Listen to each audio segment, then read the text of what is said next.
Nós já falamos sobre esse assunto em outros vídeos, mas nesse momento de crise econômica, muitas empresas cada vez mais procuram reduzir os seus custos.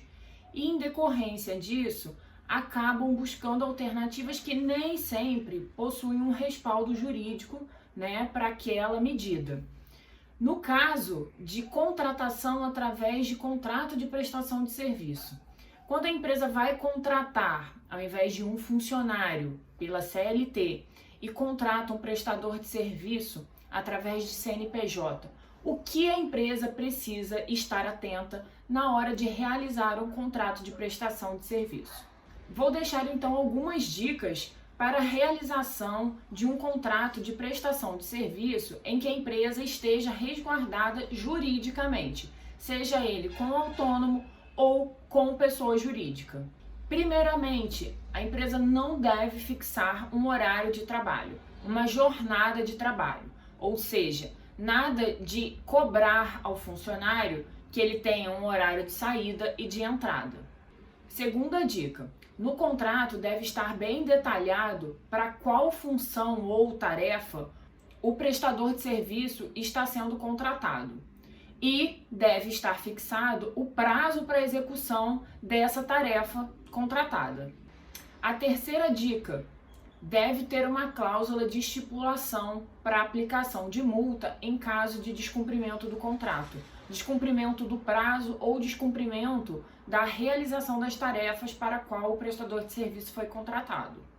A forma de execução do trabalho ou das tarefas, o prestador de serviço precisa ter liberdade para cumprir a tarefa da forma e do jeito e do horário que ele achar mais conveniente. Então, não tem que ter uma estipulação que a tarefa vai ser cumprida de segunda a sexta, não tem nada disso estipulado no contrato de prestação de serviço.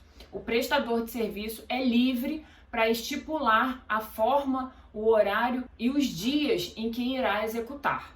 E um último ponto que deve estar no contrato é o recolhimento de impostos em relação àquele serviço prestado.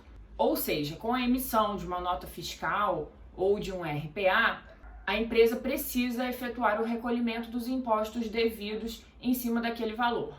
E por último, uma questão muito importante que é sempre analisada pela Justiça do Trabalho.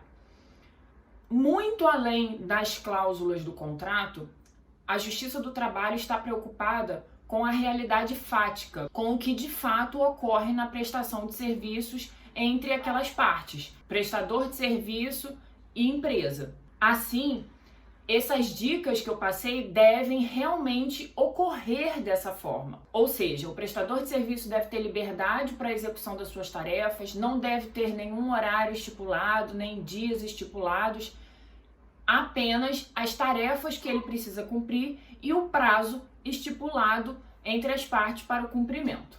Dessa forma, você vai ter um legítimo contrato de prestação de serviço, seja com o autônomo, seja com uma pessoa jurídica, sem que você tenha preocupações quanto a repercussões trabalhistas por infringência da legislação.